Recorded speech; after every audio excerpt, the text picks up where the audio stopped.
세상에 저 어린 것이 누굴 수발든다고 시집을 가나 찢지. 마을 어귀 서리가 하얗게 내려앉은 길목마다 안악들의 날선 목소리가 안개처럼 자욱했습니다. 꽃 같은 처녀도 아니고 이제 겨우 앞니가 빠진 11살배기. 어린아이가 연지곤지를 찍고 가마에 실려왔으니 그럴 만도 했지요. 동네 사람들은 가마 문 틈새로 흘러나오는 아이의 서러운 울음소리를 들으며 혀를 찼습니다. 저 어린 것이 무슨 죄라고 저 엄한 집구석으로 팔려가나. 시어머니도 없는 홀씨아버지 집이라니 보나 마나 고생은 불 보듯 뻔하지. 차가운 새벽바람이 옷깃을 스미는 늦가을 경상도 어느 산골 마을의 최진사댁 대문 앞에는 커다란 가마 한 대가 덩그러니 놓여 있었습니다. 그 안에는 오늘 이 집의 며느리로 들어온 어린 연희가 빨간 연지곤지를 찍고 앉아 있었습니다. 어머니의 품에서 인형놀이나 하고 밤마다 옛날 이야기를 들으며 잠들어야 할 나이에 연희는 연지곤지를 찍고 무거운 족두리를 쓴 채 낯선 집 마당에 던져진 것입니다. 가마 밖에서는 새 아기 나오너라 하는 엄한 목소리 대신 정막만이 흐르고 있었습니다. 연희는 무서웠습니다. 시어머니가 계시지 않는 홀씨아버지 밑으로 시집을 간다는 말에 동네 사람들은 시어머니 등살은 없겠지만 홀씨아버지 모시기가 더 어려운 법이다 라며 겁을 주었거든요. 연희는 가마 안에서 덜덜 떨며 치맛자락을 꼭 쥐고 있었습니다. 좁고 캄캄한 가마 속은 마치 앞날이 보이지 않는 연희의 마음 같았습니다. 불과 며칠 전만 해도 개울가에서 친구들과 돌멩이, 공기놀이를 하던 아이였습니다. 배고픈 동생들을 위해 그리고 병든 아버지를 위해 입 하나라도 덜어야 한다는 어머니의 피눈물 섞인 당부를 가슴에 묻고 이 길을 택한 것이었지요. 연희는 자꾸만 터져 나오려는 울음을 참느라 입술을 깨물었습니다. 가마 문 틈새로 보이는 낯선 마당은 무섭기만 했습니다. 시아버님은 호랑이처럼 무서우면 어쩌지? 밥이라도 태워 먹으면? 당장 쫓겨나는 건 아닐까? 아이의 머릿속은 온통 두려움으로 가득 찼습니다. 가마가 멈춰 서고 정적이 흐르던 그때였습니다. 가마 문을 툭툭 두드리는 소리가 들리더니 낮고 부드러운 목소리가 들려왔습니다. 새아가 거기 있느냐? 밖에 호랑이라도 있는 줄 알고 무서워서 못 나오는 것이냐? 바로 이 집의 주인인 최 노인이었습니다. 그는 하얀 수염을 길게 기르고 위엄 있는 도포 차림이었지만 눈빛만큼은 겨울날 화롯가처럼 따스한 기운이 넘치는 분이었지요. 최 노인은 직접 가마 앞으로 다가가 허리를 숙였습니다. 그리고는 아주 조심스럽게 가마 문을 열었지요. 연희가 마당으로 발을 내딛기 전에 구독과 좋아요를 눌러주세요. 여러분의 응원이 큰 힘이 됩니다. 가마 문이 열리고 눈부신 햇살이 쏟아져 들어오자 연희는 겁에 질려 눈을 꽉 감아버렸습니다. 하지만 들려온 것은 꾸지람이 아니었습니다. 최 노인은 연희를 보며 빙긋 미소를 지었습니다. 연희가 바들바들 떨며 가마 밖으로 한 발을 내디뎠을 때였습니다. 족두리 무게를 견디지 못한 연희가 그만 마당 한복판에서 비틀거리며 주저앉고 말았습니다. 족두리는 옆으로 돌아가고 비단 옷은 흙투성이가 되었지요. 구경하던 하인들과 마을 사람들이 수군거리기 시작했습니다. 아이고, 첫날부터 저리 넘어지니 복이 달아나겠네. 상서롭지 못하게 웬 곡소리야? 연희는 부끄러움과 서러움이 한꺼번에 밀려와 그만 어머니 하고 소리 내어 울음을 터뜨리고 말았습니다. 마당은 순식간에 찬물을 끼얹은 듯 조용해졌지요. 보통의 엄격한 집안이라면 어디 첫날부터 가문, 귀한 마당에서 곡소리를 내느냐 며 불호령이 떨어졌을 상황이었습니다. 하지만 최 노인은 달랐습니다. 그는 당황한 하인들을 물리치고 직접 연희의 앞으로 다가갔습니다. 그리고는 소매 안에서 무언가를 주섬주섬 꺼내 연희의 작은 손바닥 위에 올려놓았습니다. 그것은 노랗게 잘 익어 꿀처럼 달콤한 향이 나는 말린 곶감이었습니다. 연희야, 울음은 그치고 이 달콤한 것부터 한 입 베물어 보렴. 배가 고파서 눈물이 나는 것이지. 오늘부터 너는 이 집의 며느리가 아니라 내가 늦게 얻은 막내딸이다. 그러니 나를 아버님이라 부르지 말고 그냥 아버지라고 불러도 좋다. 이 집에서 너를 구박할 사람은 아무도 없으니 걱정 말거라. 최 노인의 그 한마디는 연희의 얼어붙은 마음을 사르르 녹여주었습니다. 연희는 눈물 범벅이 된 얼굴로 곶감을 받아들었습니다. 달콤한 맛이 입안 가득 퍼지자 신기하게도 무서움이 조금씩 사라졌습니다. 최 노인은 연희를 안채로 보내는 대신 직접 자신의 사랑방으로 데리고 들어갔습니다. 그곳에는 18살 된 아들 강석이 빳빳하게 풀먹인 도포를 입고 정좌하고 있었습니다. 강석은 공부만 하던 선비라 성격이 대나무처럼 곱고 무뚝뚝했습니다. 그는 제 무릎에도 못 미치는 작은 아이가 제 아내라며 들어오자 어이가 없는 듯 헛웃음을 지었습니다. 아버지, 진정 이 아이가 제 처란 말씀입니까? 아직 코도 못 닦는 어린애에게 제가 무슨 예의를 차려야 한단 말입니까? 이건 혼인이 아니라 아이를 돌보는 일 아닙니까? 강석의 퉁명스러운 말에 연희는 다시 어깨를 움츠리며 눈치를 보았습니다. 그러자 최 노인이 바닥을 탁 치며 강석을 엄하게 꾸짖었습니다. 허허, 이놈 보게나. 너도 11살 때는 이불에 오줌을 지던 녀석이 아니었더냐? 이 아이가 너 하나 믿고 이 먼 길을 왔는데 따뜻하게 맞이해주지는 못할 망정 그런 소리를 해? 오늘부터 내가 이 아이의 오라비이자 스승이고 또 든든한 남편이다. 내가 이 아이를 귀하게 대접하지 않으면 그 누구도 이 아이를 존중하지 않을 것이다. 명심하거라. 강석은 아버님의 기세에 눌려 마지못해 고개를 숙였습니다. 최 노인은 연희의 손을 잡고 다정하게 말했습니다.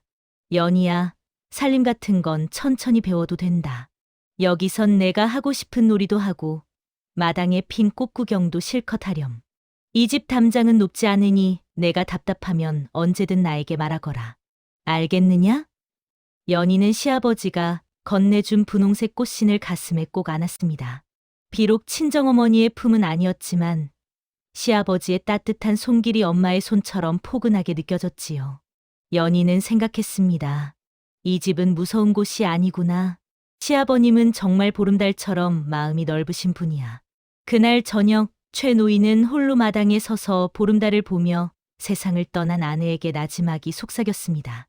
여보, 우리 집에 아주 작은 꽃봉우리가 하나 들어왔소. 당신이 있었으면 이 아이를 얼마나 예뻐했을까. 내가 당신 목까지 저 아이가 이 집안에서 예쁘게 피어날 수 있도록 정성을 다해 키워보겠소. 옷은 비단으로 다시 지으면 되지만 사람 마음은 한 번 상하면 고치기 힘든 법이니 말이오. 최 노인의 진심은 차가운 가을밤 공기를 타고 연희의 방 문턱까지 스며들었습니다. 시아버지가 건네준 곶감의 단맛을 입안에 머금은 채 생전 처음 느껴보는 안도감 속에서 대문을 두드리던 차가운 바람도 이 집 마당에 들어서면 왠지 모르게 온기를 머금는 듯한 그런 평화로움을 느끼는 밤이 깊어가고 있었습니다. 깊어가는 밤, 최 진사 댁의 안채는 쥐 죽은 듯 고요했습니다. 마당 한가운데 비치는 보름달만이 이 낯선 풍경을 묵묵히 내려다보고 있었지요. 신방 안에서는 촛불 하나가 가늘게 떨리며 타오르고 있었습니다. 보통의 신혼부부라면 수줍은 대화가 오가거나 정겨운 기침 소리라도 들려야 하건만 이곳의 분위기는 사뭇 달랐습니다. 방 한쪽 구석에는 18살 난 신랑 강석이 벽을 보고 꼿꼿이 앉아 있었고 그 반대편 구석에는 11살 꼬마 신부 연희가 무거운 화롯도 채벗지 못한 채 웅크리고 앉아 있었습니다. 강석은 눈을 감고 있었지만 잠이 올리 만무했습니다. 머릿속이 복잡했기 때문이지요. 내 장차 과거에 급제하여 가문을 일으키리라 다짐했건만 아내라고 들어온 아이는 내 도포 자락조차 제대로 못 잡는 어린애라니.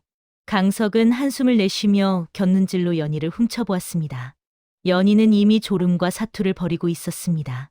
족두리는 옆으로 삐딱하게 기울어졌고 연지곤지 찍은 얼굴에는 눈물 자국이 마른 채 남아 있었지요. 그 모습이 흡사 어미 잃은 강아지 같아 강석의 마음 한구석이 찌릿했습니다. 하지만 숫기 없는 선비인 그는 차마 옷이라도 편히 갈아입어라 하는 말 한마디를 건네지 못했습니다. 그때였습니다. 고요한 방 안의 정적을 깨는 기이한 소리가 들려왔습니다. 꼬르르, 꼬르르르. 연희의 뱃속에서 요란한 천둥 소리가 난 것입니다. 혼례식 내내 긴장한 탓에 물 한 모금 제대로 마시지 못한 연희였습니다. 긴장이 풀리자 참아왔던 허기가 파도처럼 밀려온 것이지요. 연희는 당황해서 양손으로 배를 움켜쥐었지만 야속한 뱃속은 눈치도 없이 연신 소리를 내질렀습니다. 강석은 짐짓 못 들은 척 벽만 바라보았지만 연희는 얼굴이 홍당무처럼 붉어져 고개를 푹 숙였습니다. 얼마나 시간이 흘렀을까요? 강석이 고른 숨소리를 내며 잠든 듯 보이자 연희는 조심스럽게 몸을 움직였습니다. 배고픔은 무서움보다 강했습니다. 부엌에 가면 낮에 먹다 남은 떡이라도 있지 않을까? 연희는 발소리를 죽이며 문고리를 잡았습니다.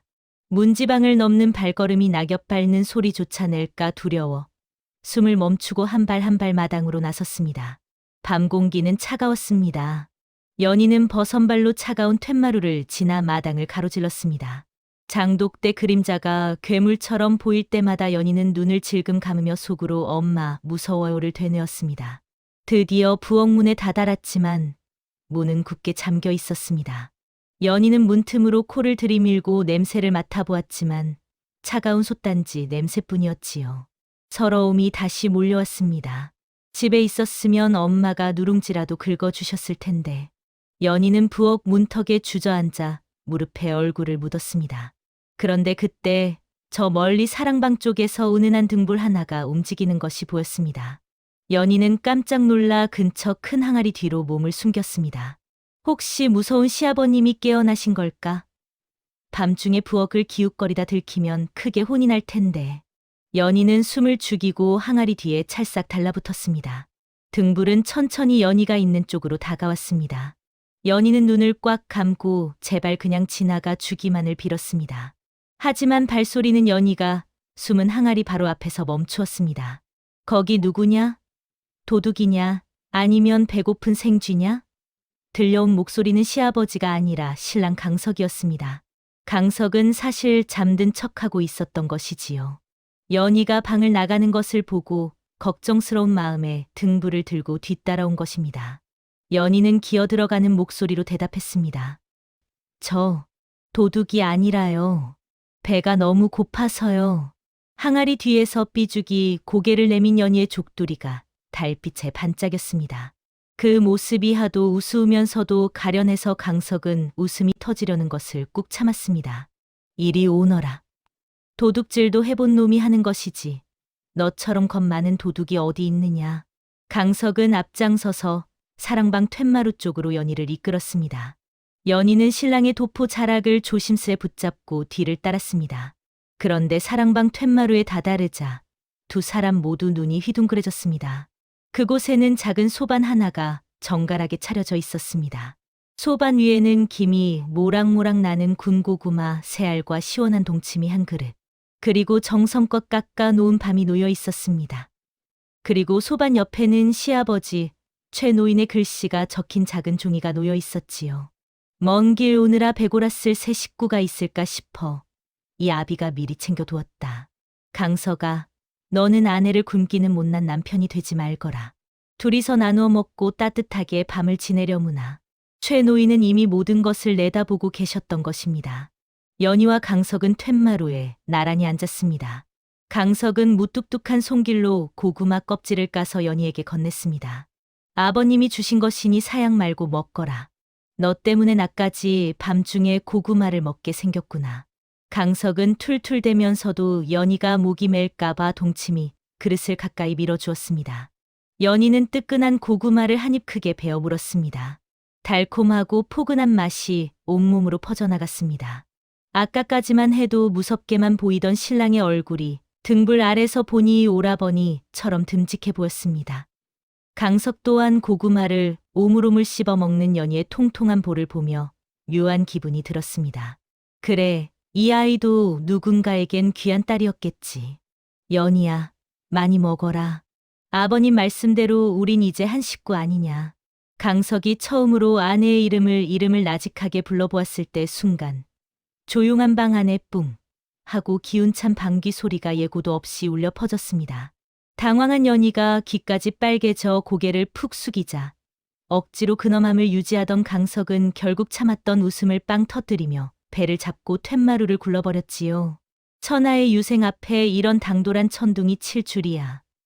하며 웃어젖히는 신랑의 모습에 두 사람 사이를 가로막던 어색한 벽은 비로소 유쾌한 웃음소리와 함께 사르르 녹아내렸습니다. 연희는 고개를 끄덕이며 배시시 웃음을 터뜨렸습니다.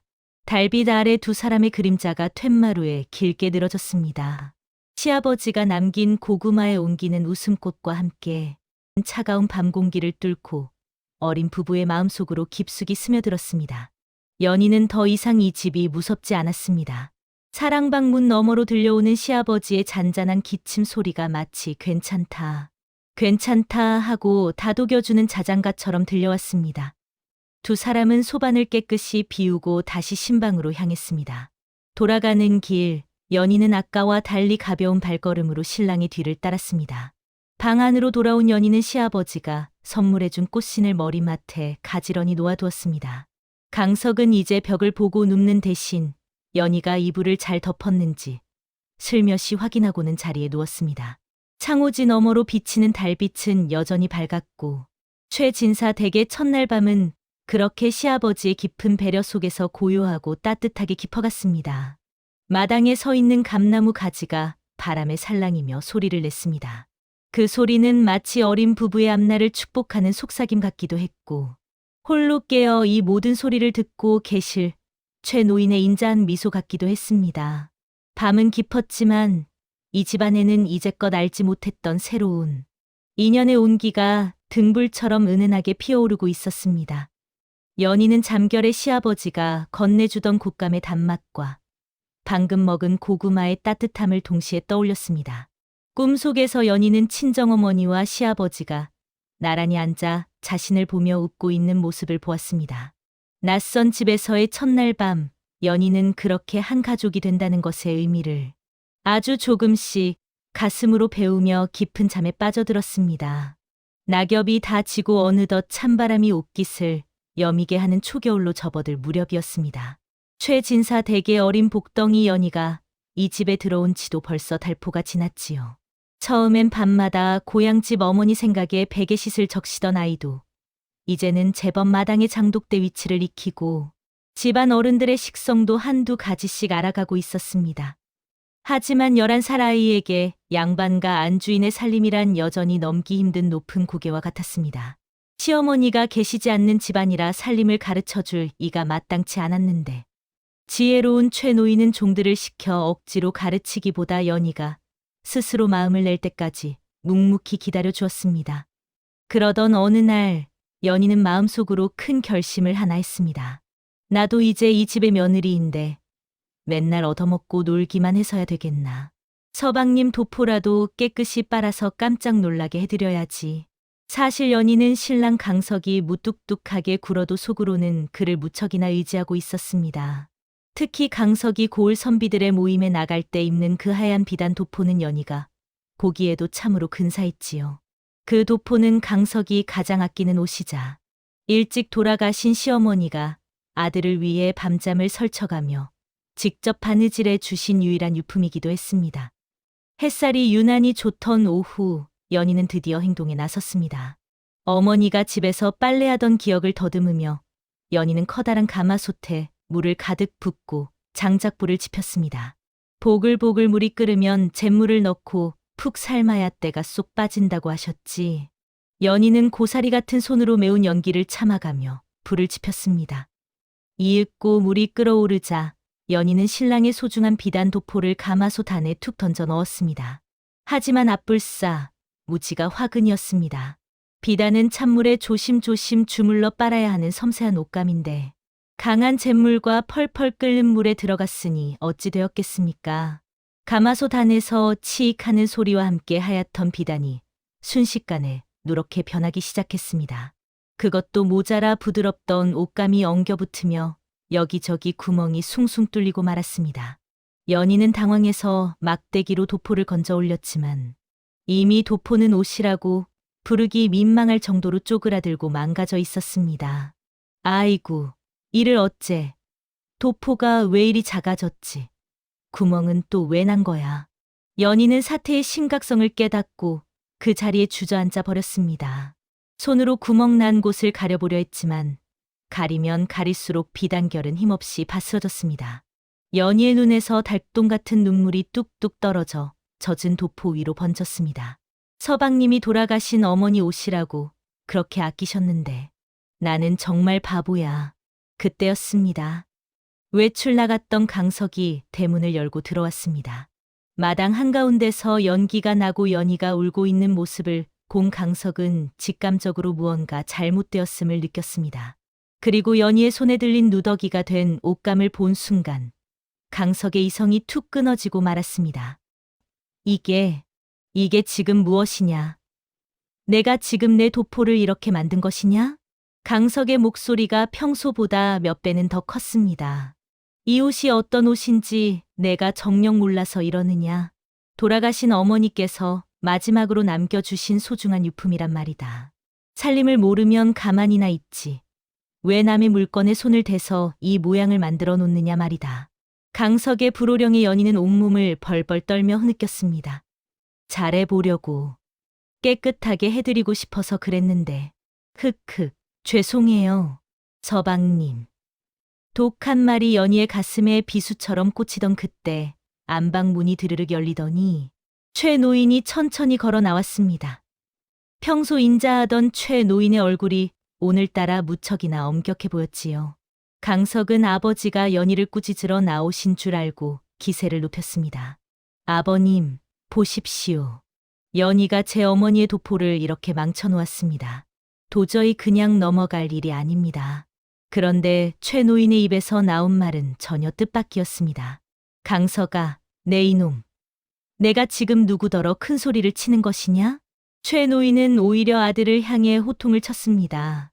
아버님, 그게 무슨 말씀이십니까? 연희가 잘못을 했지 않습니까? 최 노인은 바닥에 떨어진 망가진 도포를 집어 들었습니다. 그러고는 낮은 목소리로 말했습니다. 이 도포는 내가 어제 서재에서 책을 보다 먹물을 쏟아서 버려둔 것이다. 내가 늙어서 앞이 침침해 옷을 망쳐놓았는데 연희가 그걸 보고 아버님의 실수를 감싸주려 밤새 고민하다가 어떻게든 살려보겠다고 빨래를 한 것이야. 내 실수를 대신 뒤집어 쓰고 울고 있는 며느리에게 남편이라는 놈이 위로는 못할 망정 큰 소리를 쳐. 강석은 벙어리 냉가슴 앓듯 입을 다물지 못했습니다. 아버님이. 먹물을요?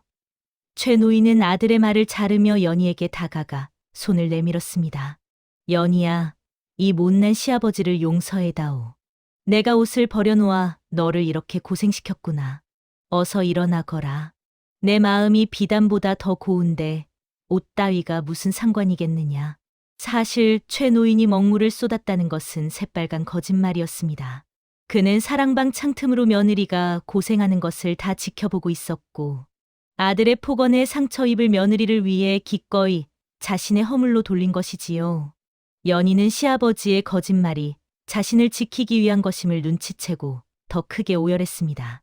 최 노인은 연희를 안채로 들여보낸 뒤 강석을 조용히 뒷마당으로 불렀습니다.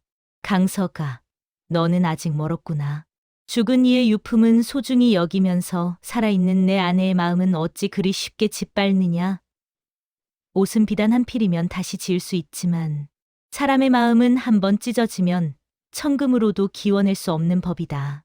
저 어린 것이 누구를 위해 그 뜨거운 불 앞에 서 있었겠느냐. 다 너를 위함이 아니었더냐. 강석은 망치로 머리를 맞은 듯 멍해졌습니다. 아버지는 이어 말씀하셨습니다. 어머니의 유품을 아끼는 내 효심은 가상하다만 진정한 효도는 내 곁에 있는 사람을 아끼고 보듬는 것이다. 연희가 비단을 태워 먹은 것은 살림을 몰라서 그런 것이니 가르치면 된다. 하지만 내가 연희의 가슴에 낸 구멍은 무엇으로 가르치겠느냐? 가서 내 아내의 눈물부터 닦아주거라. 강석은 고개를 숙이고 아무 말도 하지 못했습니다. 그날 밤 강석은 연희의 방 문 앞에서 한참을 서성이다가 조심스럽게 문을 열었습니다.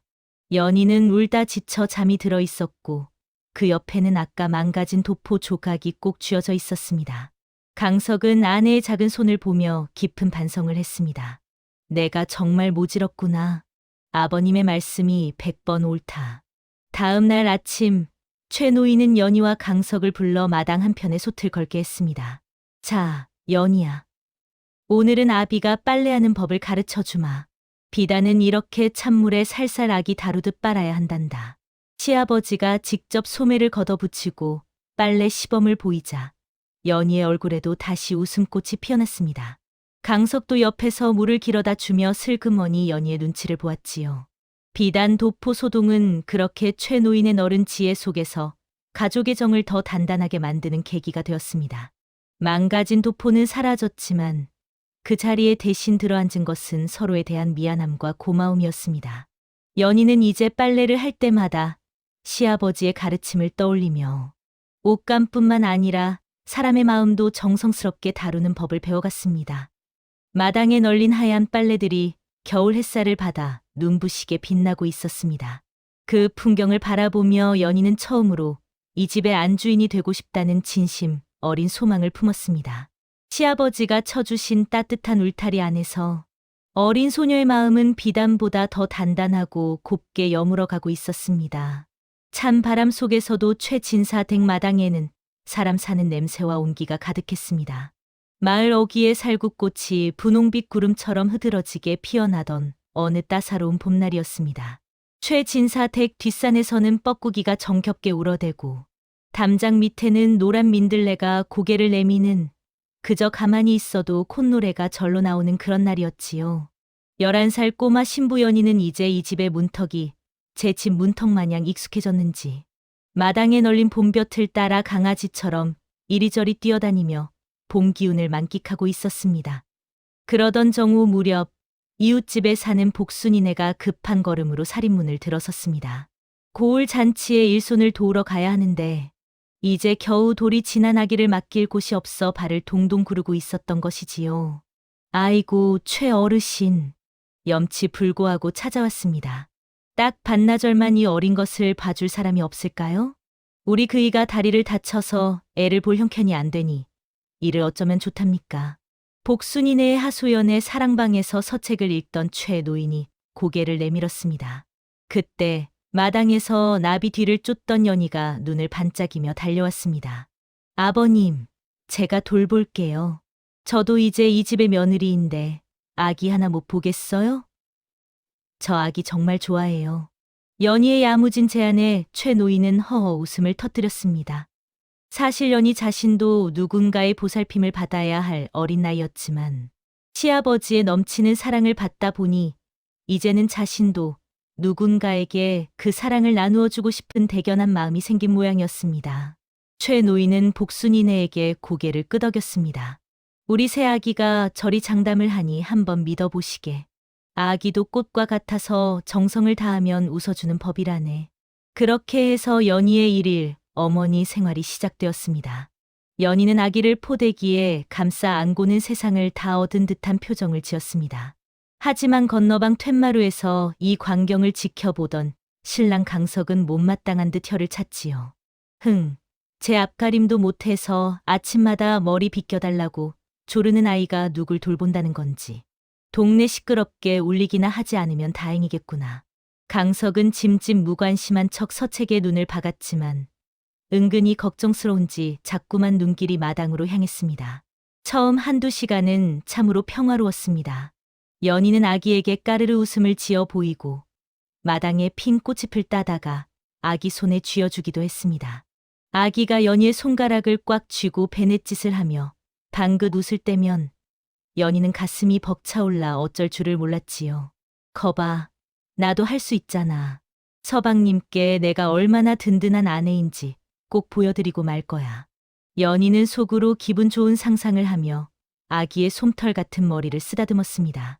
그러나 해가 서산으로 니연니연 넘어가기 시작할 무렵 예상치 못한 소동이 벌어졌습니다. 잘 놀던 아기가 갑자기 얼굴이 벌개지더니 자지러지게 울기 시작한 것입니다. 응애, 응애.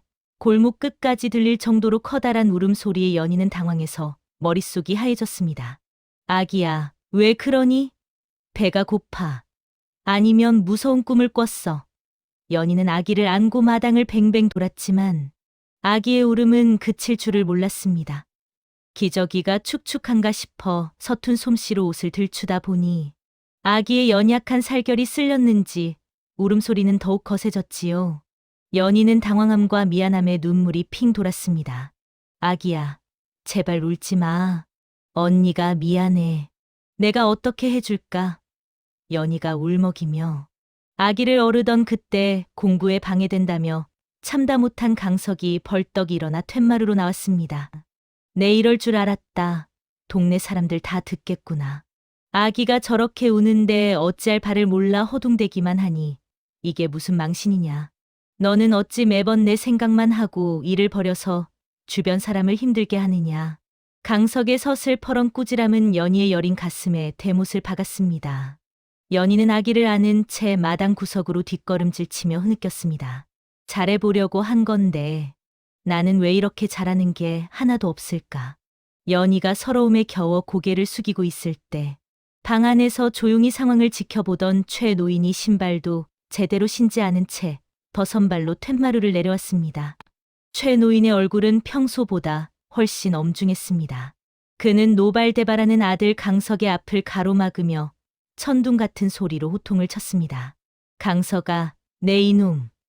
내 아내가 지금 아기를 달래려 온 힘을 다하고 있는데 남편이라는 놈이 손 하나 보태지는 못할 망정 모진 말로 상처를 주느냐? 내가 배운 학문은 그저 글자를 외우는 데만 쓰는 것이더냐. 최 노인은 겁에 질린 연희에게 다가가 아주 조심스럽고 부드럽게 아기를 건네받았습니다. 노련한 시아버지가 아기를 고쳐 안고 리듬을 맞춰 등을 토닥토닥 두드려주자 신기하게도 자지러지던 아기의 울음소리가 서서히 잦아들었습니다. 최 노인은 한 손으로 아기를 안고 다른 한 손으로는 울고 있는 연희의 젖은 뺨을 소매 끝으로 살며시 닦아주었습니다. 연희야, 너무 자책하지 말거라. 아기가 우는 것은 내가 미워서가 아니라 단지 무언가 불편해서 말을 거는 것뿐이란다. 사람의 마음을 얻고 생명을 돌보는 일이 이처럼 어렵고 귀한 것이지. 하지만 너는 오늘 이 집안 식구들 중에서 가장 큰 용기를 냈단다. 타인의 어려움을 외면하지 않고 제품을 내어준 그 어질 마음.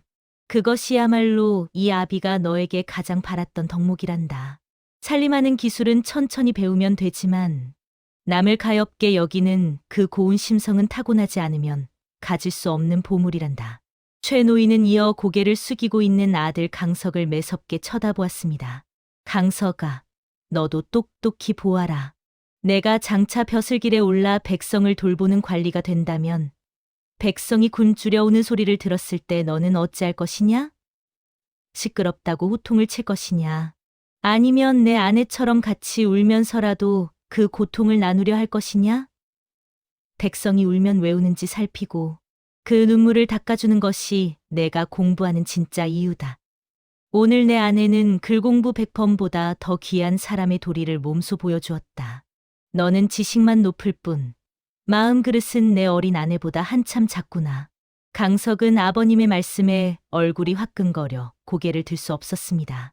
아버지는 며느리의 실수를 단순히 아이의 잘못으로 넘기지 않고 인생의 대들보가 될 커다란 가르침으로 바꾸어 놓으셨던 것입니다. 강석은 조용히 다가가 연희가 떨어뜨린 포대기 천을 주워 먼지를 털어주었습니다. 연희야, 내가 생각이 짧았다. 너의 진심을 몰라주고 큰 소리만 쳐서 미안하구나. 아버님 말씀대로 우리 같이 이 아이를 달래보자. 해질녘 일을 마치고 돌아온 복순이네가 대문을 들어섰을 때 아기는 연희의 따뜻한 품 안에서 평온하게 잠들어 있었습니다. 연희의 눈가는 부어 있었지만 입가에는 세상을 다 품은 듯한 평온한 미소가 걸려 있었지요. 최 노인은 멀리서 그 모습을 지켜보며 돌아가신 아내를 생각했습니다.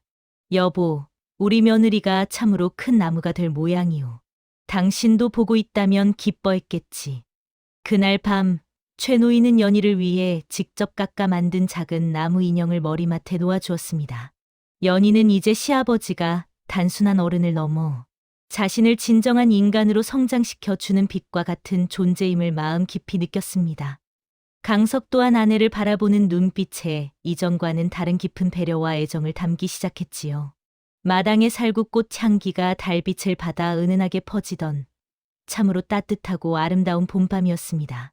최 노인은 방 안에서 들려오는 어린 부부의 조용한 속삭임을 들으며 비로소 눈을 감았습니다. 그래, 이렇게 하나씩 부대끼며 정이 드는 것이지. 내 아들이 아내 귀한 줄을 알고 내 며느리가 사람 귀한 줄을 알면 그것으로 족하다. 시아버지의 지혜로운 그늘 아래에서 연희와 강석은 그렇게 조금씩 서로의 온기를 나누며 진짜 가족이 되어가고 있었습니다. 마당에 드리워진 감나무 그림자가 오늘따라 더욱 든든하게만 보였습니다. 살구꽃이 지고 난 자리에 파릇파릇한 잎새들이 돋아나며 어느덧 초여름의 기운이 최진사댁 마당을 가득 채웠습니다. 담장 밑에는 붉은 봉선화가 고개를 내밀고 낮이면 매미 소리가 제법 기승을 부리기 시작했지요. 신랑 강석은 가을에 있을 초시를 준비하느라 밤낮으로 서재에 박혀 책 읽는 소리를 낭낭하게 울렸습니다. 그 소리를 들으며 마당을 쓸거나 바느질을 하던 연희의 마음속에는 한 가지 새로운 소망이 피어올랐습니다. 나도 서방님이 읽으시는 저 글자들을 알면 얼마나 좋을까. 아버님이 주신 책도 내 손으로 직접 읽어드리고 싶은데. 연희는 큰 결심을 하고 어느 날 밤 벼루에 먹을 갈고 있던 강석의 방으로 조심스럽게 들어갔습니다. 서방님, 저도 글을 가르쳐 주시면 안 될까요? 저도 아버님께 편지도 쓰고 싶고 서방님 옆에서 같이 책도 읽고 싶어요. 연희의 초롱초롱한 눈망울을 본 강석은 짐짓 엄한 척하면서도 속으로는 내심 기뻤습니다. 제 아내가 배움의 뜻을 두었다니 기특한 일이었지요. 강석은 킁킁거리며 헛기침을 하더니 종이 한 장을 펼쳤습니다. 글이란 성현의 말씀을 담는 그릇이니 결코 장난처럼 배워서는 안 된다. 알겠느냐? 하지만 11살 연희에게 하늘천, 따지로 시작하는 천자문은 너무나도 어렵고 생소했습니다. 삐뚤빼뚤하게 쓴 글자는 마치 밭을 기어가는 지렁이 같았고 외워도 돌아서면 잊어버리기 일쑤였지요.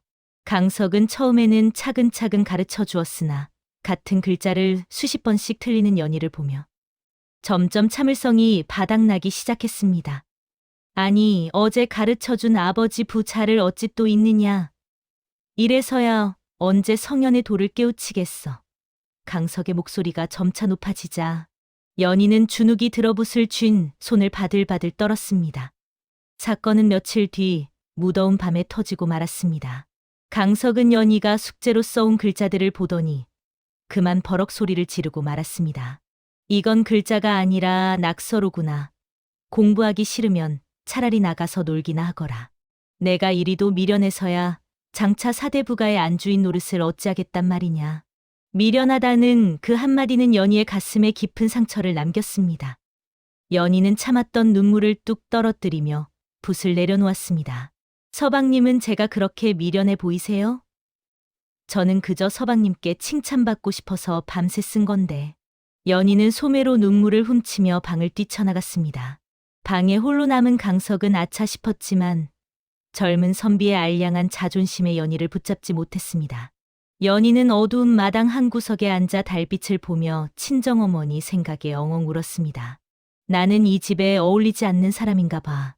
아버님은 인자하시지만 서방님은 나를 바보라고 생각하시니 차라리 엄마한테 돌아가는 게 낫겠어. 어린 마음에 한번 서러움이 터지자 걷잡을 수 없었습니다. 연희는 방으로 들어가 보따리에 옷가지 몇 벌과 시아버지가 선물해준 꽃신을 챙겨 넣었습니다. 그리고 모두가 잠든 깊은 밤, 연희는 살금살금 살인문을 열고 길을 나섰습니다. 달빛이 비치는 산길은 무섭고 험했습니다. 부엉이 소리만 들려도 가슴이 철렁 내려앉았지요. 하지만 집으로 돌아가야 한다는 생각에 연희는 맨발이 엉망이 되는 줄도 모르고 걷고 또 걸었습니다. 그러다 마을 어기 정자나무 아래에서 그만 힘이 다해 주저앉고 말았습니다. 그때 어둠 속에서 등불 하나가 은은하게 다가왔습니다. 연희는 귀신이라도 나타난 줄 알고 바짝 엎드려 바들바들 떨었지요. 거기 있는 게 우리 집 새아기 아니냐? 익숙하고 따뜻한 목소리, 바로 시아버지 최 노인이었습니다. 최 노인은 연희가 방을 나갈 때부터 모든 것을 지켜보고 계셨던 것입니다. 그는 연희를 꾸짖는 대신 조용히 곁에 앉아 등불을 내려놓았습니다. 연희야, 이 밤중에 꽃신까지 챙겨 들고 어딜 가려느냐? 옛 신랑이 글 공부로 너를 몹시 볶아댔나 보구나. 연희는 시아버지의 목소리를 듣자마자 다시 울음을 터뜨렸습니다. 아버님, 서방님이 저더러 미련하대요. 저는 이 집에 있을 자격이 없나 봐요. 그냥 엄마한테 보내주세요. 최 노인은 연희의 흙투성이가 된 발을 제 소매로 닦아주며 나지막이 말씀하셨습니다. 연희야, 나무도 꽃을 피우기 위해선 매서운 겨울을 견뎌야 하고 비바람을 맞아야 하는 법이다. 내 신랑이 너를 미련하다고 한 것은 내가 미워서가 아니라 너를 너무나도 귀하게 여겨서 장차 누구에게도 무시당하지 않는 당당한 여인으로 키우고 싶은 조바심 때문이었을 게다.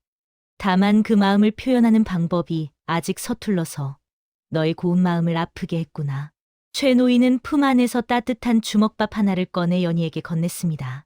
강석이 그놈은 지금쯤 집안을 온통 뒤지며 너를 찾느라 혼비백산에 있을 게다. 그놈도 오늘 밤 잠을 자기는 다 틀렸지. 연희야, 이 아비를 봐서라도 한 번만 더 용서해주면 안 되겠느냐? 내가 없는 우리 집 마당은 봄이 와도 꽃이 피지 않은 무덤가와 같을 것이야. 시아버지의 간곡한 부탁과 진심, 어린 위로의 연희의 마음도 조금씩 녹아내렸습니다. 최 노인은 연희를 등에 업고 천천히 집으로 향했습니다. 등에 업힌 연희는 시아버지의 넓은 등에서 나는 듬직한 냄새를 맡으며 서서히 안정을 되찾았습니다. 집 앞에 다다르자 정말로 강석이 넋이 나간 얼굴로 대문 밖을 서성이고 있었습니다. 연희를 등에 업고 돌아오는 아버지를 본 강석은 그대로 땅바닥에 엎드렸습니다. 아버님, 제가 죽을 죄를 지었습니다. 연희가 저 때문에. 강석의 목소리는 떨리고 있었고 그의 눈가도 이미 붉게 충혈되어 있었습니다. 최 노인은 연희를 내려놓으며 강석에게 엄하게 말했습니다. 이놈아, 글자 몇 개 아는 것보다 사람 마음 하나 보듬는 것이 100번, 1000번 더 어렵고 소중한 공부다. 내 아내는 내가 읽는 책보다 훨씬 더 깊고 아름다운 마음을 가진 사람이다. 내가 정령선비라면 내 아내의 눈물부터 닦아주는 법을 먼저 배워라. 강석은 연희에게 다가가 떨리는 손으로 아내의 옷자락을 잡았습니다. 연희야, 미안하다. 내가 정말 못나서 너를 아프게 했구나. 내가 글을 못 읽어도 좋다. 내가 내 곁에만 있어 준다면 나는 더 바랄 게 없다. 무뚝뚝하기만 했던 남편의 진심, 어린 사과의 연희도 결국 강석의 소매를 붙잡고 울음을 그쳤습니다. 최 노인은 두 사람의 모습을 흐뭇하게 바라보며 조용히 방으로 들어갔습니다. 그날 이후 최 진사 댁의 글 읽는 소리는 이전보다 훨씬 부드러워졌습니다. 강석은 이제 서두르지 않고 연희의 속도에 맞춰 한 글자 한 글자 정성껏 가르쳤고 연희는 서방님이 직접 그려준 그림 글자를 보며 즐겁게 공부를 이어갔습니다. 시아버지가 놓아준 지혜의 다리 위에서 어린 부부는 서로의 진심을 확인하며 한층 더 깊은 인연을 맺어가고 있었습니다. 밤하늘의 은하수가 유난히 밝게 빛나던 여름밤, 최진사댁. 사랑방에서는 낮은 글 읽는 소리와 함께 소박한 웃음소리가 끊이지 않았습니다. 연희는 이제 글자 속에 담긴 뜻뿐만 아니라 자신을 아끼는 가족들의 사랑을 읽는 법을 배워가고 있었습니다. 최 노인은 창호지 너머로 비치는 두 사람의 그림자를 보며 깊은 안도의 미소를 지었습니다. 가족이라는 이름으로 묶인 세 사람의 마음이 초여름의 녹음처럼 푸르게 익어가고 있었습니다. 푸른 하늘이 유난히 높고 들판이 황금빛으로 물들어가는 결실의 계절, 추석 명절이 다가왔습니다. 평소 조용하던 최 진사댁에도 이른 아침부터 손님 맞이 준비로 활기가 넘쳤지요. 시어머니가 계시지 않는 집안이라 명절이면 먼 곳에 사는 친척들이 하나둘 모여들어 안채와 사랑방을 가득 채우곤 했습니다. 11살 연희에게 이번 추석은 시집와서 처음 맞는 큰 명절이었기에 마음가짐부터가 남달랐습니다. 연희는 새벽같이 일어나 시아버지가 선물해준 분홍 꽃신을 신고 고사리 같은 손으로 마당을 쓸고 제사에 쓸 나무를 다듬으며 제법 안주인 흉내를 내려 애를 썼습니다. 하지만 명절은 즐거움만 있는 것이 아니었습니다. 집안을 가득 채운 일가 친척 여인네들의 눈은 매서웠지요. 특히 멀리서 온 고모님과 큰어머니뻘 되는 친척들은 연희를 볼 때마다 대놓고 혀를 찼습니다. 아이고, 최 진사가 어찌 되려고 저런 어린애를 데려다 놓았을꼬. 저 작은 손으로 떡이나 제대로 빚겠어? 그러게 말이네. 안주인이 든든하게 중심을 잡아야 집안에 복이 들어오는 법인데 애기 신부가 앉아 있으니 집안 꼴이 말이 아니구먼. 그들은 연희가 들으라는 듯 부엌 한복판에서 수군거렸습니다. 연희는 가슴이 철렁 내려앉았지만 꾹 참고 송편 빚기에 열중했습니다. 어머니가 가르쳐 주신 대로 예쁘게 빚어야지. 그래야 칭찬받을 거야. 연희는 정성을 다해 반죽을 빚고 속을 채웠습니다. 하지만 경험 많은 어른들의 눈에는 연희의 서툰 솜씨가 그저 못마땅하게만 보였던 모양입니다. 연희가 빚은 송편은 크기가 제각각이었고 모양도 어설프기 짝이 없었지요. 이를 본 고모님이 연희의 손을 탁 치며 쏘아붙였습니다. 아니, 이게 송편이냐, 만두냐? 명절 제상에 올릴 것을 이렇게 성의 없이 빚어서야 역시 애미 없는 자식이라 가르침이 부족하구먼. 애미 없는 자식이라는 모진 말에 연희의 눈가에 순식간에 눈물이 그렁그렁 고였습니다. 친정어머니가 보고 싶어 가뜩이나 마음이 헛헛하던 차에 가장 아픈 곳을 찔린 것입니다. 연희는 입술을 깨물며 고개를 숙였습니다. 하지만 친척들의 핀잔은 여기서 그치지 않았습니다. 강석이가 아깝네, 아까워. 저런 애랑 언제 살림을 꾸리고 언제 대를 잇겠나. 차라리 지금이라도 어엿한 규수를 들여서 겹방을 내주는 게 가문을 위하는 길이지. 여인네들의 목소리가 점차 커지며 안채 마당까지 들려올 무렵이었습니다. 사랑방에서 조카들과 담소를 나누던 최 노인의 귀에 이 소리가 고스란히 들어갔습니다. 평소 온화하기만 하던 최 노인의 얼굴이 순식간에 굳어졌습니다. 그는 짚고 있던 지팡이를 바닥에 쾅 하고 내리치며 자리에서 일어났습니다. 그리고는 성난 사자처럼 부엌 쪽으로 걸어갔지요. 지금 누가 우리 집 안주인을 흉보는 소리를 내느냐.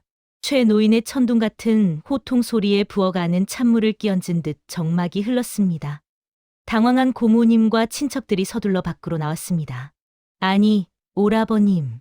저희는 그저 저 아이가 너무 어려서 집안 살림 걱정이 되어 한 소리였습니다. 고모님이 변명하듯 말했지만 최 노인의 기세는 꺾이지 않았습니다. 최 노인은 연희의 곁으로 다가가 아이의 어깨를 감싸 안았습니다. 그리고는 모여있는 친척들을 하나하나 매서운 눈빛으로 바라보며 말씀하셨습니다. 살림 걱정?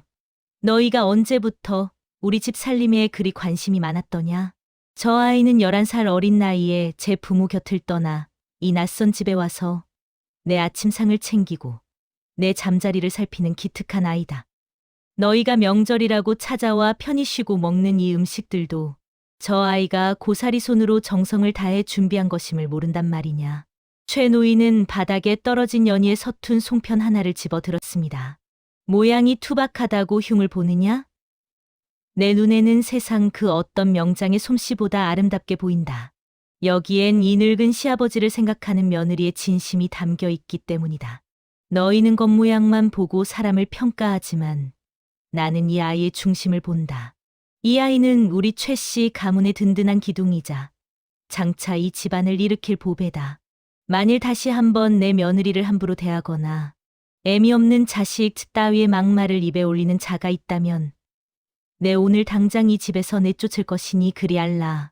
최 노인의 서슬퍼런 호통에 그 기세등등하던 친척들은 고개를 숙이고 아무 말도 하지 못했습니다. 연희는 시아버지의 도포 자락을 꼭 쥔 채 참았던 눈물을 펑펑 쏟아냈습니다. 슬퍼서가 아니라 자신을 이토록 귀하게 여겨주는 시아버지의 사랑에 가슴이 벅차올랐기 때문입니다. 최 노인은 연희의 머리를 부드럽게 쓰다듬으며 나지막이 말씀하셨습니다. 연희야, 울지 마라. 내가 이 집의 주인이다. 저들이 뭐라 하든 너는 내 가장 귀한 며느리라는 걸 잊지 말거라. 이 광경을 뒤에서 지켜보던 신랑 강석 또한 큰 깨달음을 얻었습니다. 그는 아버지가 며느리를 지키기 위해 일가 친척들 앞에서도 당당하게 목소리를 높이는 모습을 보며 남편으로서 자신이 해야 할 일이 무엇인지 가슴 깊이 새겼습니다. 강석은 다가가 연희의 손을 잡았습니다. 연희야, 아버님 말씀이 옳다. 너는 우리 집의 보배다. 내가 너를 지켜줄 테니 걱정 마라. 그날 이후 친척들의 태도는 180도 달라졌습니다. 누구 하나 연희에게 함부로 말을 걸지 못했고 오히려 새아기 이것 좀 도와줄까 하며 눈치를 살피게 되었지요. 연희는 시아버지의 든든한 보호 아래 더는 위축되지 않고 당당하게 명절 살림을 이끌어갔습니다. 모양은 조금 투박해도 연희가 정성껏 빚은 송편은 그의 추석, 마을에서 가장 달콤하고 따뜻한 맛을 냈습니다. 명절 밤, 둥근 보름달이 최 진사 댁마당을 환하게 비추었습니다. 최 노인은 마당 평상에 연희와 강석을 앉혀놓고 잘 익은 과일을 나누어 먹었습니다. 사람들이 너를 어리다고 얕잡아 보는 것은 내 탓이 아니다. 그것은 그들의 마음이 좁기 때문이다. 너는 그저 지금처럼 맑고 곱게 자라나거라. 큰 나무는 바람에 흔들리며 더 깊이 뿌리를 내리는 법이란다. 시아버지의 말씀을 들으며 연희는 보름달을 향해 빌었습니다. 달님, 우리 아버님 건강하게 오래오래 사시게 해주세요. 저도 꼭 훌륭한 안주인이 되어서 아버님 은혜에 보답할게요. 친척들의 핀잔으로 시작된 명절은 시아버지의 호통과 따뜻한 가르침 덕분에 그 어느 때보다 깊은 가족의 정을 확인하는 자리가 되었습니다. 겉으로 드러나는 예법보다 사람의 진심을 먼저 살피는 시아버지의 지혜 덕분에 연희의 마음속에는 이 집이 진정한 나의 집이라는 확신이 굳건하게 자리 잡았습니다. 찬란한 달빛 아래 최진사 댁의 웃음소리는 담장을 넘어 깊어가는 가을밤을 포근하게 적시고 있었습니다. 연희는 시아버지가 닦아준 그 길 위에서 자신이 사랑받는 존재임을 깨달으며 한 뼘 더 성장했습니다. 비록 나이는 어리지만 그 마음만큼은 누구보다 깊고 넓은 여인으로 익어가고 있었습니다. 가족이라는 울타리가 얼마나 든든한 것인지 시아버지는 호통 속에 담긴 뜨거운 사랑으로 연희에게 가르쳐주고 계셨습니다. 최진사 댁 마당에 서 있는 감나무의 주홍빛 감들이 탐스럽게 익어가고 들판에는 귀뚜라미 소리가 깊어가는 가을을 알리던 때였습니다. 11살 연희가 이 집에 들어온 지도 어느덧 1년이라는 시간이 흘렀지요. 그 사이 연희는 키도 한 뼘이나 훌쩍 자랐고 이제는 제법 바느질 솜씨도 늘어 시아버지의 버선코를 빳빳하게 잡아낼 줄도 알게 되었습니다. 하지만 가을바람이 살랑이며 낙엽이 구르는 것을 볼 때면 연희의 눈가는 자신도 모르게 촉촉해지곤 했습니다. 아무리 시아버지가 친아버지처럼 아껴주고 무뚝뚝한 신랑, 강석이 곁을 지켜준다 해도 엄마의 품위, 그리운 어린아이의 본심은 감출 수 없었나 봅니다. 연희는 밤마다 마당 구석에 홀로 앉아 달을 보며 나지막이 읊조리곤 했지요. 엄마는 지금쯤 무얼 하실까? 내가 빚은 송편보다 엄마가 해준 거친 보리밥이 더 보고 싶다. 연희는 남들이 볼세라 소매 끝으로 얼른 눈물을 훔쳤지만 사랑방 창틈으로 그 모습을 지켜보던 최 노인의 마음은 미어지는 듯했습니다. 최 노인은 결심했습니다. 저 어린 것이 1년 동안 내색 한 번 안 하고 이 집안 살림을 배우려 얼마나 애를 썼던가. 이제는 그 효심에 답을 해줄 때가 되었구나. 최 노인은 다음 날 아침 일찍 평소 아끼던 하인 돌쇠를 불러 은밀히 심부름을 보냈습니다. 그리고는 연희에게는 아무런 내색도 하지 않은 채 평소보다 더 인자한 미소로 아이를 대했지요. 며칠 뒤 하늘이 유난히 푸르고 맑던 오후였습니다. 최 노인은 마당을 쓸고 있던 연희를 불렀습니다. 연희야, 오늘은 날이 좋으니 안채 부엌에 맛있는 음식을 좀 넉넉히 준비해 보련다. 귀한 손님이 오실 것 같구나. 연희는 고개를 갸우뚱하며 물었습니다. 아버님, 어떤 손님이 오시기에 이리 이른 낮부터 서두르시나요? 최 노인은 그저 허웃으며 대답했습니다. 보면 알게 될 게다. 우선 내가 가장 잘하는 부침개랑 따뜻한 국밥 한 그릇이면 충분할 것 같구나. 연희는 정성껏 음식을 준비했습니다. 고사리 같은 손으로 밀가루 반죽을 하고 텃밭에서 갓 딴 채소들을 다듬었지요. 고소한 기름 냄새가 온 집안을 채울 무렵 살인문 밖에서 조심스러운 발소리가 들려왔습니다.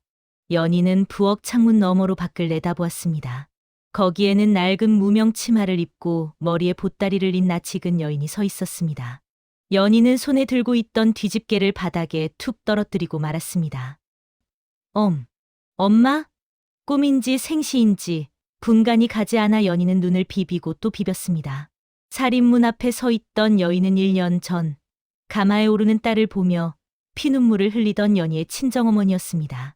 최 노인이 하인을 시켜 멀리 떨어진 연희의 친정까지 가서 여비와 옷감을 챙겨주며 연희의 어머니를 모셔온 것이었지요.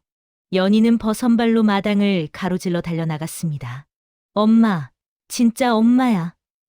연희는 어머니의 품에 안겨 어린아이처럼 엉엉 울음을 터뜨렸습니다. 1년 동안 꾹꾹 눌러 담았던 그리움이 홍수처럼 터져 나온 것이지요. 아이고, 내 새끼. 얼굴이 반쪽이 되었을 줄 알았더니 이리 예쁘게 잘 지내고 있었구나. 어머니도 딸을 품에 안고 한참을 울었습니다. 이 모습을 사랑방 툇마루에서 지켜보던 최 노인은 슬며시 눈시울을 붉히며 고개를 돌렸습니다. 신랑 강석도 서재에서 나와 이 광경을 보며 가슴 뭉클해했지요. 강석은 아버지가 왜 며칠 전부터 장터에 나가 고운 옷감을 고르셨는지, 왜 하인에게 말을 내어주셨는지 비로소 깨달았습니다. 강석은 아버님의 깊은 배려에 존경심을 느끼며 연희와 장모님의 만남을 조용히 지켜보았습니다. 최 노인은 두 모녀를 안채 방으로 들여보내고 직접 준비한 소반을 들여보내 주었습니다. 사부인, 먼 길 오느라 고생 많으셨소. 우리 연희가 얼마나 어질고 기특한지 내 이 아이 덕분에 집안의 웃음꽃이 떠나질 않소. 그러니 미안해 마시고 며칠 푹 쉬다 가시구려. 연희의 어머니는 최 노인 앞에 큰 절을 올렸습니다. 어르신, 가난한 집딸이라 시집 보내놓고 매일 밤잠을 못 잤습니다. 그런데 이렇게 귀하게 대접해 주시고 저까지 불러주시니 이 은혜를 어찌 다 갚아야 할지 모르겠습니다. 연희는 엄마 곁에 딱 붙어 앉아 떨어질 줄 몰랐습니다. 엄마의 거친 손을 만져보기도 하고 엄마가 온 투박한 강정 하나를 세상에서 가장 맛있는 음식인 양 아껴 먹었습니다. 그날 밤 연희는 1년 만에 엄마의 무릎을 베고 누웠습니다. 엄마가 불러주는 낮은 자장가를 들으며 연희는 비로소 마음속 깊은 곳에 남아있던 불안함과 외로움을 씻어낼 수 있었습니다. 다음 날 최 노인은 연희와 어머니를 위해 작은 가마 하나를 준비했습니다. 연희야, 어머니 모시고 고을 장터 구경이라도 다녀오너라. 맛있는 것도 사 먹고 어머니께 드릴 고운 비단 한 필도 골라보렴. 시아버지의 넘치는 사랑에 연희는 눈물이 핑 돌았습니다. 단순히 엄마를 만나게 해준 것뿐만 아니라 친정어머니 앞에서 연희가 이 집의 어엿한 안주인으로서 당당하게 대접받고 있음을 보여주려 하신 시아버지의 깊은 속내를 알았기 때문입니다. 장터로 향하는 길, 연희는 엄마의 손을 꼭 잡고 걸었습니다. 지나가는 사람들이 저 집은 며느리가 참 효녀인가, 보다 시아버지가 저리 챙겨주시는 걸 보니 하며 부러워했지요. 연희는 그 소리가 그 어떤 칭찬보다 기뻤습니다. 어머니는 연희에게 연신 말씀하셨습니다. 연희야, 너는 참으로 복이 많은 아이다. 저리 보름달처럼 넉넉하신 시아버님을 모시고 있으니 내가 100배 1000배 더 잘해야 한다. 알겠느냐? 연희는 고개를 세게 끄덕였습니다. 어머니가 머무는 사흘 동안 최진사 댁은 매일이 잔칫날 같았습니다. 강석은 장모님을 위해 직접 글을 써서 선물했고 최 노인은 갈 때 챙겨갈 곡식과 반찬들을 술에 가득 실어주었습니다. 이별의 시간이 다가왔을 때 연희는 이전처럼 울지 않았습니다. 오히려 엄마의 손을 꼭 잡으며 듬직하게 말했지요. 엄마, 걱정하지 마세요. 저 여기 서방님이랑 아버님 모시고 행복하게 잘 살게요. 다음에 아버님이 또 불러주신다고 하셨으니까 그때까지 건강하게 계셔야 해요. 연희의 어머니를 떠나보내고 돌아오는 길, 연희는 시아버지 최 노인의 방 앞에 엎드려 큰 절을 올렸습니다. 아버님, 저를 세상에서 가장 행복한 며느리로 만들어주셔서 정말 감사합니다. 아버님의 그 크신 은혜 평생 잊지 않고 잘 모시겠습니다. 최 노인은 방 문을 열고 연희를 인자하게 바라보았습니다. 연희야, 내가 행복해야 이 집안이 밝아지는 법이다. 나는 그저 내 웃음을 보고 싶었을 뿐이야. 그날 이후 연희의 얼굴에서는 그늘이 완전히 사라졌습니다. 시아버지의 지혜로운 선물은 어린 며느리의 마음 속에 가족이라는 이름의 뿌리를 더욱 깊고 단단하게 내리게 했습니다. 연희는 이제 자신이 받는 사랑이 얼마나 큰지 알기에 그 사랑을 다시 시아버지와 신랑에게 돌려주기 위해 정성을 다했습니다. 가을 햇살은 따스하게 최진사댁 마당을 비추었고 그 안에서 피어나는 행복의 향기는 담장을 넘어 온 마을로 은은하게 퍼져나갔습니다. 연희는 이제 자신이 이 집의 손님이 아니라 진정한 주인이자 사랑받는 딸임을 온 마음으로 느끼고 있었습니다. 시아버지의 따뜻한 등불 아래 연희와 강석의 신혼생활은 그렇게 서로를 향한 깊은 신뢰와 사랑으로 한 뼘 더 연그러가고 있었습니다. 세월이라는 것이 참으로 신기해서 멈춰 있는 듯해도 어느덧 돌아보면 저만치 흘러가 있는 법이지요. 최진사 댁 마당의 감나무가 서너 번 더 열매를 맺고 떨어뜨리는 사이 11살 꼬마 신부였던 연희도 어느덧 14살 고운 처녀의 티가 제법 나기 시작했습니다. 젖살이 빠진 얼굴에는 제법 안주인다운 기품이 서렸고 삐뚤삐뚤하던 글씨체도 이제는 시아버지의 서신을 대신 정갈하게 받아 적을 만큼 유려해졌습니다. 18살이던 신랑 강석 또한 이제는 어엿한 20대 청년이 되어 학문의 깊이를 더하며 대들보 같은 듬직함을 갖추게 되었지요. 이 무렵 강석은 한양에서 열리는 대과를 앞두고 밤낮 없이 서재에 틀어박혀 공부에 매진하고 있었습니다. 등잔불이 새벽녘까지 꺼지지 않는 날이 허다했지요. 연희는 그런 남편을 위해 밤마다 조용히 숭늉을 끓여 올리거나 남편의 눈이 피로하지 않도록 촛불의 심지를 돋우며 곁을 지켰습니다. 예전처럼 투닥거리던 어린아이들의 모습은 온데간데 없고 이제는 서로의 그림자만 봐도 무엇이 필요한지 아는 깊은 사이가 된 것입니다. 그러던 어느 봄날이었습니다. 마당에는 해묵은 매화나무가 하얀 꽃이 풀 눈송이처럼 흩날리고 있었지요. 강석은 며칠째 계속된 공부에 몸도 마음도 지쳤는지 평소답지 않게 책상머리에서 깊은 한숨을 내쉬고 있었습니다. 문 밖에서 이 소리를 들은 연희는 조심스럽게 차 한 잔을 받쳐 들고 방 안으로 들어갔습니다. 서방님, 잠시 붓을 놓으시고 이 차 한 잔 마시며 쉬어가셔요. 꽃바람이 이리 좋은데 너무 방 안에만 계시니 제 마음이 다 안쓰럽습니다. 강석은 연희가 건네는 찻잔을 받으며 씁쓸하게 웃었습니다. 연희야, 내가 장차 과거에 급제하여 아버님과 너를 호강시켜 주겠다. 호언장담했건만 글이라는 것이 파면 팔수록 끝이 보이지 않는구나. 혹여 내가 아버님의 기대에 미치지 못할까 봐. 그리고 너에게 든든한 울타리가 되어주지 못할까 봐 자꾸만 마음이 조급해지는구나. 평소 강직하기만 하던 남편의 입에서 나온 약한 소리에 연희는 가만히 강석의 거친 손을 맞잡았습니다. 이제는 연희의 손도 제법 커져서 남편의 손을 따스하게 감쌀 수 있었지요. 서방님, 아버님께서 항상 말씀하시지 않으셨나요? 나무는 제 속도를 지키며 자라야 속이 단단해지는 법이라고요.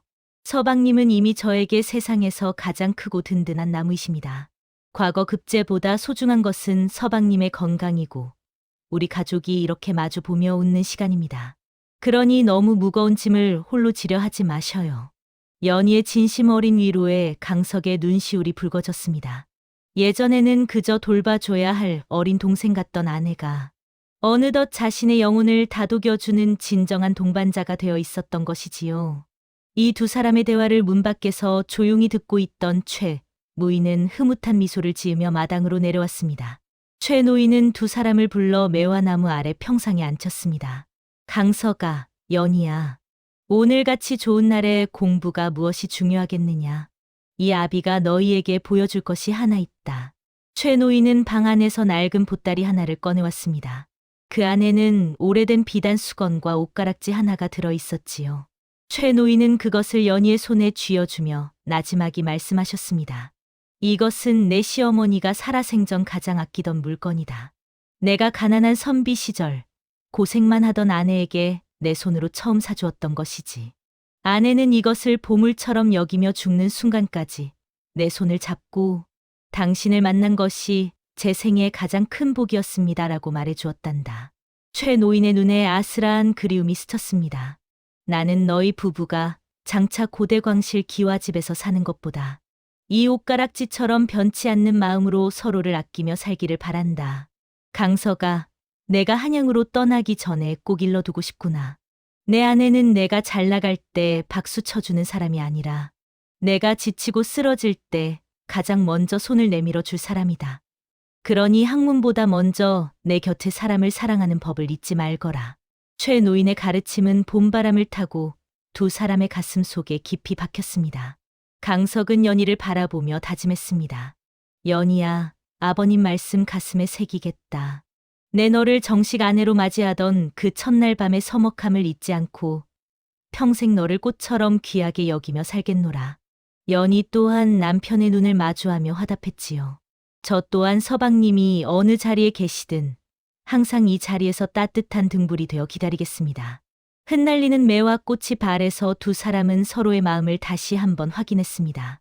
그것은 정략적인 혼인이나 어른들의 약속으로 맺어진 인연을 넘어 고난과 세월을 함께하며 빚어낸 진정한 부부의 사랑이었습니다. 최 노인은 그 모습을 바라보며 이제는 자신이 없어도 두 사람이 서로를 지탱하며 잘 살아갈 수 있을 거라는 확신을 얻었습니다. 부모로서 자식에게 줄 수 있는 가장 큰 유산은 재물이 아니라 서로를 아끼고 존중하는 법임을 최 노인은 몸소 보여준 것입니다. 그날 밤, 강석은 한결 가벼워진 마음으로 다시 서책을 펼쳤습니다. 이번에는 조급함이 아니라 사랑하는 가족을 지키겠다는 즐거운 책임감이 그를 이끌었지요. 연희는 밤새 남편의 도포 자락을 정성껏 다듬으며 한양길에 오를 남편의 안녕을 빌었습니다. 시아버지의 지혜로운 그늘 아래에서 연약했던 꽃잎들은 이제 비바람에도 꺾이지 않는 단단한 나무로 자라나고 있었습니다. 최진사댁 마당에는 달빛이 내려앉아 은은한 빛을 발하고 있었습니다. 그 고요함 속에서 느껴지는 온기는 단순히 봄날의 날씨 때문이 아니었습니다. 서로를 믿고 의지하는 세 사람의 마음이 모여 만들어낸 세상에서 가장 따뜻한 집의 온기였습니다. 연희는 잠자리에 들기 전 시아버지가 주신 옷가락지를 가슴에 품고 나지막이 감사의 기도를 올렸습니다. 아버님, 저희를 이렇게 예쁘게 키워주셔서 감사합니다. 이 은혜 꼭 보답하며 살겠습니다. 강석과 연희, 그리고 최 노인. 세 사람의 인연은 그렇게 익어가는 술처럼 향기롭고 깊게 조선의 밤을 수놓고 있었습니다. 어린 시절의 투정은 사라지고 그 자리엔 깊은 배려와 사랑이 깃들었으니 이보다 더 아름다운 신혼생활이 또 어디 있겠습니까? 시아버지의 지행이 빚어낸 이 따뜻한 풍경은 오래도록 이 집안의 축복으로 남을 것입니다. 흐르는 물은 멈추는 법이 없고 산천의 색은 해마다 바뀌듯 최진사 댁의 풍경도 세월의 흐름을 고스란히 담아냈습니다. 11살 꼬마 신부로 들어와 곶감을 받아먹으며 눈물을 훔치던 연희는 어느덧 21살의 어엿한 안주인이 되었습니다. 이제는 집안의 크고 작은 살림을 눈 감고도 척척 해낼 만큼 능숙해졌고 마을 사람들은 그녀를 최진사 댁의 보배라 부르며 칭송했지요. 신랑 강석 또한 아내의 정성 어린 뒷바라지 덕분에 한양대과에 급제하여 고을의 자랑이 되었고 이제는 늠름한 품체를 가진 선비로 성장했습니다. 하지만 기쁜 일 뒤에는 늘 그림자가 따르는 법일까요? 집안의 대들보였던 시아버지 최 노인의 기력이 예전 같지 않았습니다. 어느덧 60을 훌쩍 넘긴 최 노인은 찬 바람이 불기 시작한 늦가을부터 자리에 눕는 날이 잦아졌지요. 젊은 시절 홀로 아들을 키우며 고생했던 탓인지 아니면 며느리를 위해 노심초사했던 마음이 이제야 몸의 고단함으로 나타난 것인지 최 노인의 숨소리는 날로 거칠어졌습니다. 연희야, 내 이제 다 살았나 보다. 눈을 감으면 돌아가신 내 시어머니 얼굴이 자꾸 보이는구나. 최 노인은 힘겹게 미소를 지으며 연희의 손을 잡았습니다. 연희는 그 주름지고 거친 손을 자신의 두 손으로 꼭 감싸 쥐었습니다. 아버님, 그런 말씀 마세요. 제가 아버님께 드릴 효도가 아직 한 짐이나 남았는데 어딜 가시려고요. 조금만 기운을 차리셔요. 연희의 목소리는 떨렸지만 눈빛만큼은 단단했습니다. 연희는 그날부터 시아버지의 곁을 한시도 떠나지 않았습니다. 고을에서 용하다는 의원을 불러오고 몸에 좋다는 약재를 구해 직접 다렸습니다. 혹여 약이 식을까 가슴 품에 약사발을 안고 달렸고 밤낮으로 시아버지의 손발을 주무르며 기혈을 돋우었지요. 강석은 그런 아내를 보며 미안함과 고마움에 목이 메었습니다. 연희야, 자네 몸도 돌보게나. 아버님 수발은 하인들에게 맡겨도 되지 않겠나. 하지만 연희는 고개를 저었습니다. 서방님, 제가 처음 이 집에 왔을 때 아버님께서 저를 어떻게 맞아주셨는지 잊으셨나요? 남들은 다 철부지라고 손가락질할 때 아버님은 저를 며느리가 아니라 막내딸이라 불러주셨습니다. 제 눈물을 닦아주시고 제 서툰 솜씨를 지혜로 감싸주셨던 분이세요. 이제 제가 아버님의 눈물을 닦아드려야 할 차례입니다. 연희의 말에는 한 점 흔들림이 없었습니다. 연희는 시아버지가 입맛을 잃으시자 예전 첫날 밤에 먹었던 그 군고구마의 맛을 떠올렸습니다. 그녀는 직접 부엌 아궁이 앞에 앉아 불을 지피고 가장 달고 포근한 고구마를 골라 정성껏 구웠습니다. 그리고는 고구마 껍질을 하나하나 까서 속살만 발라 시아버지의 입에 넣어드렸지요. 아버님, 기억나세요? 제가 배고파 울 때 아버님이 툇마루에 놓아주셨던 그 맛이에요. 제발 한 입만 드셔보셔요. 최 노인은 연희가 건네는 고구마를 오물오물 씹으며 눈시울을 붉혔습니다. 달구나. 정말 달아. 연희야, 내 마음이 이리도 다니 내 어찌 힘을 안 내겠느냐. 시아버지의 눈에서 떨어진 눈물 한 방울이 연희의 손등에 닿았습니다. 그것은 병마의 고통이 아니라 평생을 바쳐 키운 사랑의 열매가 맺힌 기쁨의 눈물이었습니다. 연희의 지극정성은 하늘도 감동시켰는지 한 달 넘게 자리에 누워 계시던 최 노인이 조금씩 기운을 차리기 시작했습니다. 미음 한 그릇도 비우기 힘들어 하시던 분이 이제는 마당을 내려다보며 저 감나무의 감이 참 잘 익었구나 하실 만큼 회복된 것이지요. 마을 사람들은 이를 두고 하늘이 내린 효부의 정성이 최 진사를 살렸다며 입을 모아 칭찬했습니다.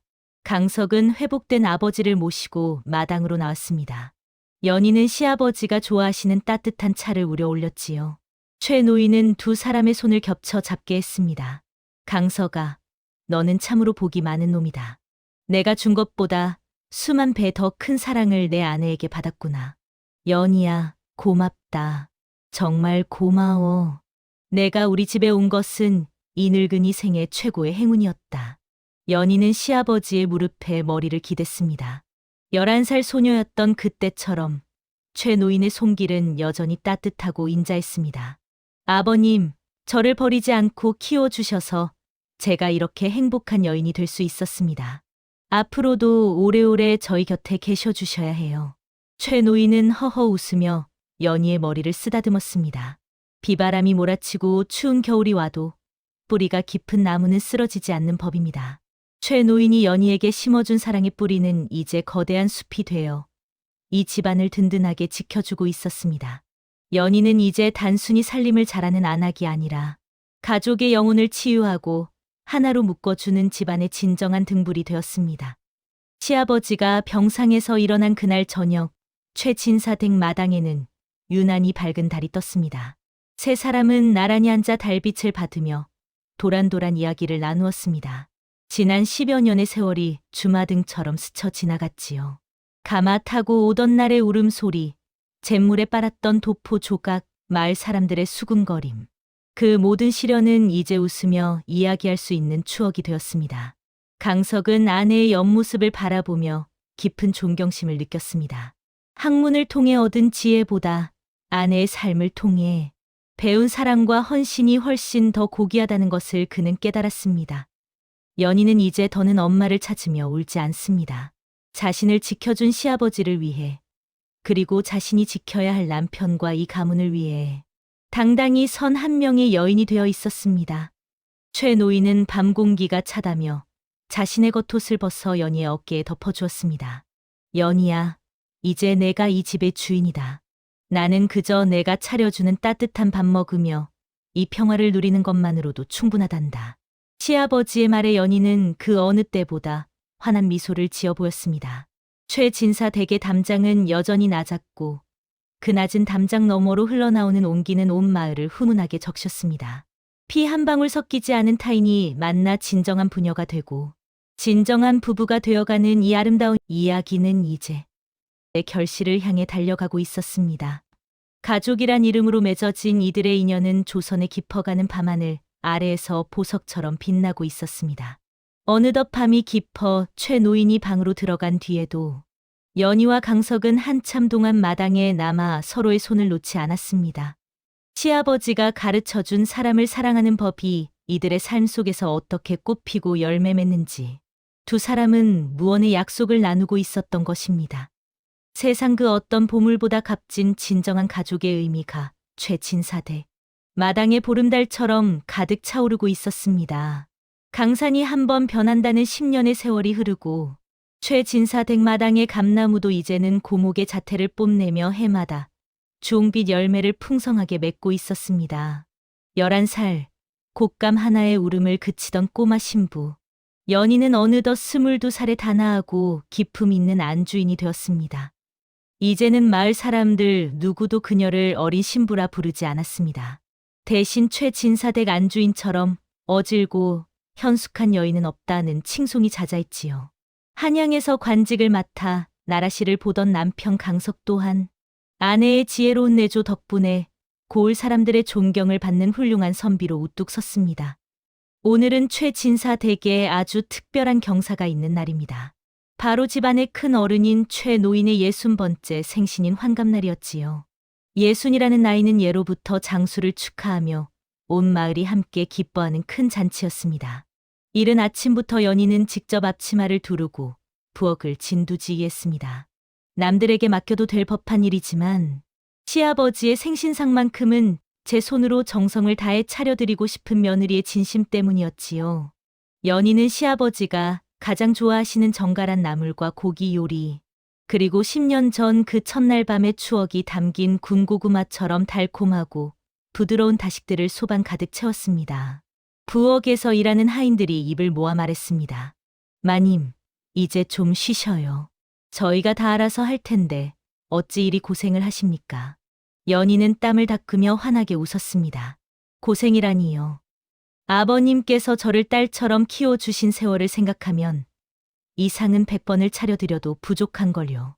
마침내 잔치가 시작되고 마을 사람들이 가득 모인 마당 한가운데 최 노인이 인자한 미소를 지으며 앉았습니다. 강석과 연희가 나란히 서서 시아버지께 절을 올렸습니다. 술잔을 올리는 연희의 손길이 떨리고 있었습니다. 최 노인은 그런 며느리의 손을 가만히 잡았습니다. 연희야, 내가 우리 집에 온 지도 벌써 10년이 넘었구나.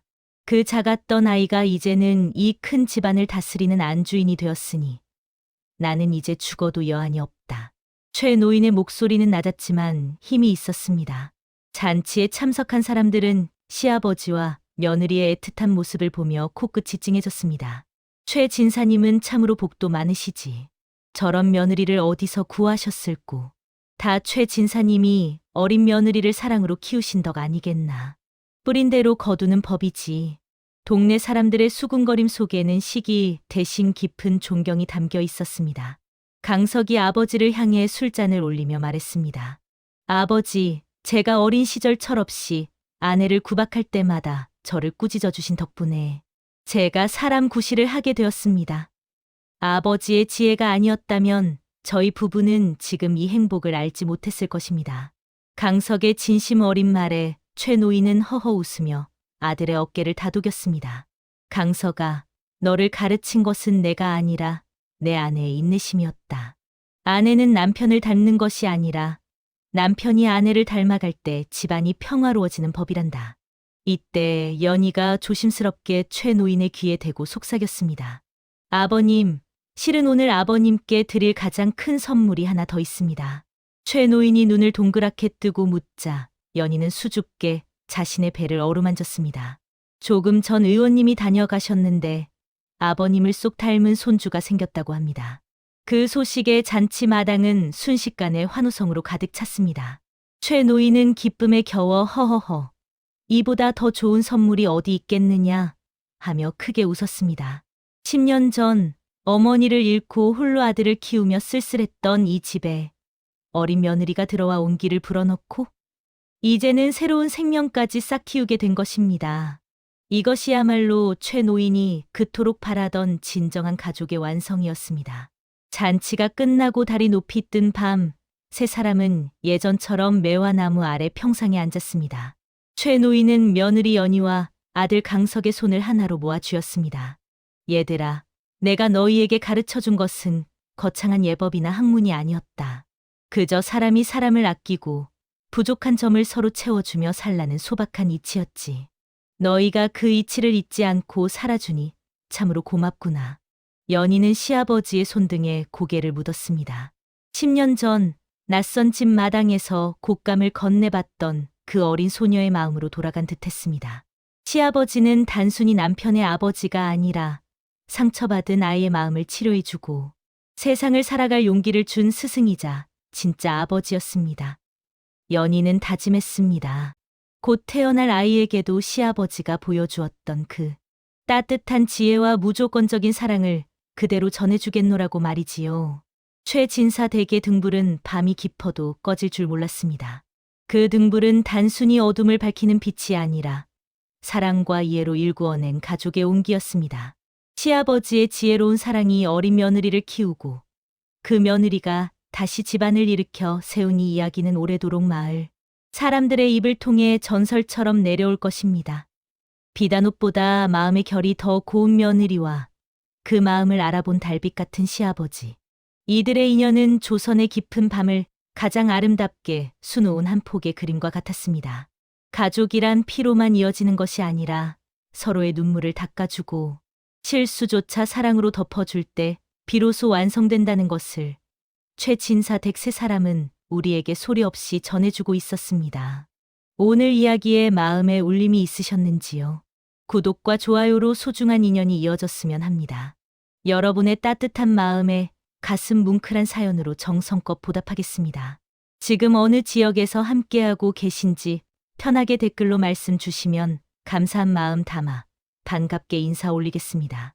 댁내에 늘 평안이 깃들길 바라며 지금까지 옛날 다마순이었습니다.